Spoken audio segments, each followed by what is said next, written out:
नमस्कार दोस्तों, मैं कुलदीप सर आप लोग का अपने YouTube चैनल के एलडी में आप लोग का स्वागत है।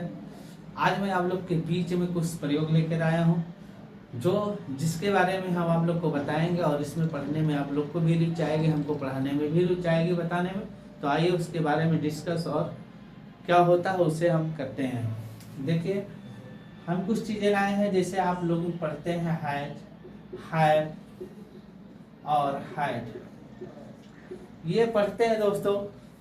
तो इनको हम कई तरह हम एक ही कैसे बताएंगे, एक ही साथ हम इनका प्रयोग कहाँ कहाँ होता है, कैसे इनका अप्लाई होता है, कहाँ कैसा इनका प्रयोग होता है, मैं आप लोग को बताऊंगा। अगर इनके बाद कोई नाउन आ जाए, अगर इनके बाद कोई नाउन आ जाए तो ये क्या होते हैं। अगर टू प्लस वर्ब का फर्स्ट फॉर्म आ जाए तो क्या होता है। अगर मान लीजिए इनके साथ वर्ब का थर्ड फॉर्म आ जाता है तो क्या प्रयोग होता है।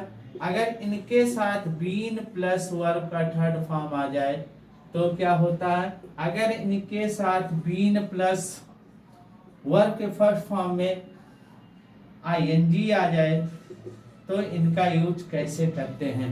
हम ये सब चीज आपको सारी चीजें आज डिटेल्स में बताएंगे और इसको सीखेंगे कैसे यूज करते हैं इसका। चलिए एक एक करके देखते हैं क्या होता है, इनका प्रयोग कैसे करते हैं। अगर मान लीजिए जैसे कह दिया जाए कि मेरे पास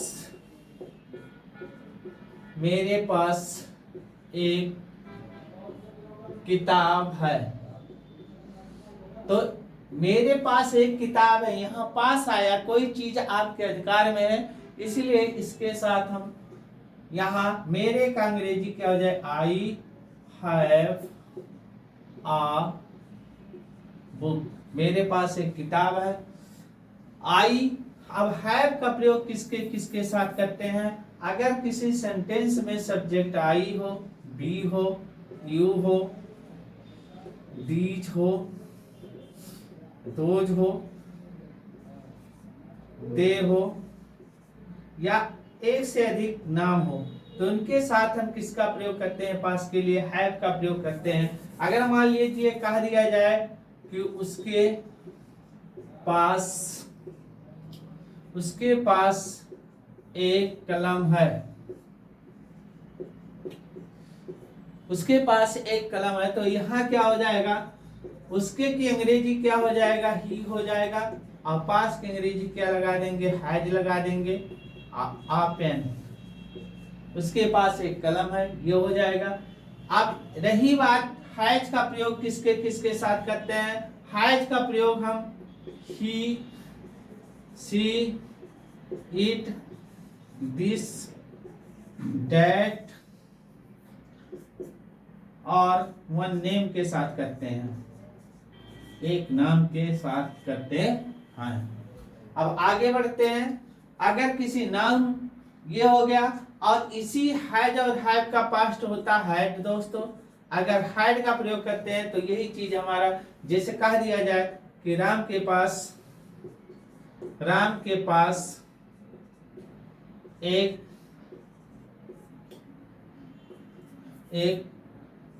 कलम था, तो यहां हो जाएगा राम हैड आ पेन।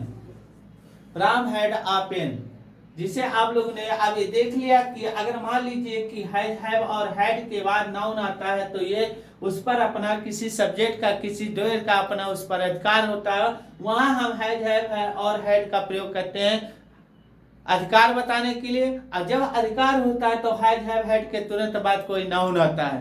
अगर मान लीजिए कि हैव के बाद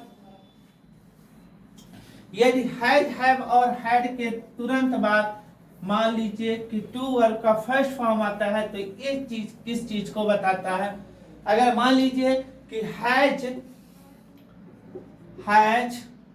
हैव और हैड के बाद टू प्लस वर्ब का फर्स्ट फॉर्म आता है तो ये किसको बताता है, कंपल्सन को बताता है। कंपल्सन जिसका इंग्लिश में ना शब्द और रता शब्द हिंदी भाग के अंत में आता है। जैसे एक एक करके हम इसको देखेंगे।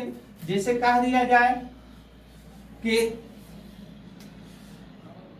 मुझे पढ़ना पड़ता है, मुझे पढ़ना पड़ता है, मुझे पढ़ना पड़ता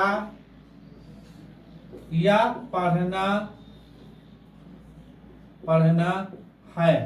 तो इसकी अंग्रेजी, मुझे पढ़ना पड़ता है या पढ़ना है, तो इसकी अंग्रेजी क्या बनाएंगे दोस्तों?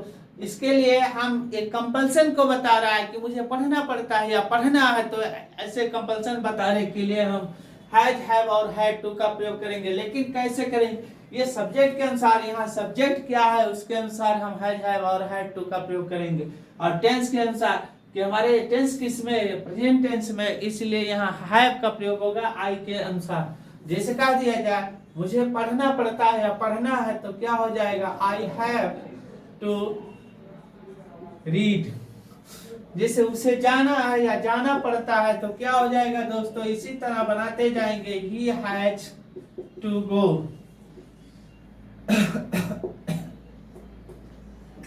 मुझे जाना पड़ा, तो यहाँ क्या हो जाएगा?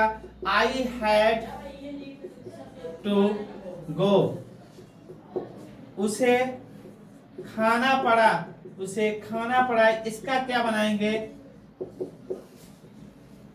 पड़ा।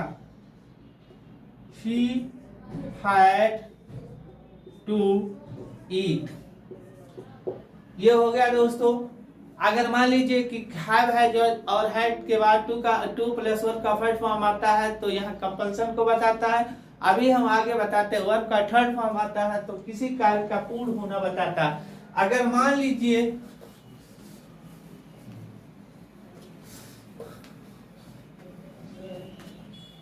लीजिए दोस्तों, यदि हैज और हैव और हैड के बाद वर्ब का थर्ड फॉर्म आता है, तो ये बताता है कि कोई कार्य आपका क्या हो गया है? परफेक्ट हो गया है, पूर्ण हो गया। पूर्ण होने को बताता है। हम इसका प्रयोग प्रेजेंट परफेक्ट, पास्ट परफेक्ट और फ्यूचर परफेक्ट में भी करते हैं। अब देखिए कैसे करते हैं, इसको हम बताएंगे। कोई काम पूरा हो गया है तो वहां भी हम हैज, हैव का प्रयोग करते हैं परफेक्शन के लिए। जैसे कह दिया जाए शी हैज रेड। वह पढ़ चुकी है या पढ़ ली है। जिसे कहा दिया जाए you have eaten, you have eaten, तुमने खा लिया है।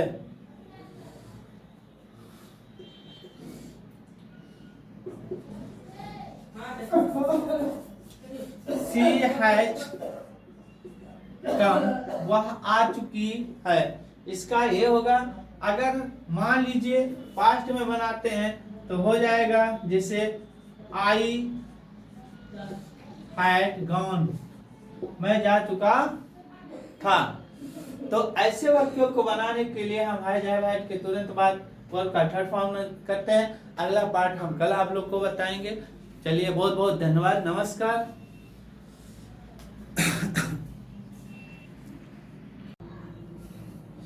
Welcome to my YouTube channel. मैं कुलदीप सर, डॉक्टर मुखर्जी नगर, दिल्ली से। मैं आज आप लोग के बीच में कॉमन एरर लेकर आया हूँ। कॉमन एरर के बारे में सीखेंगे।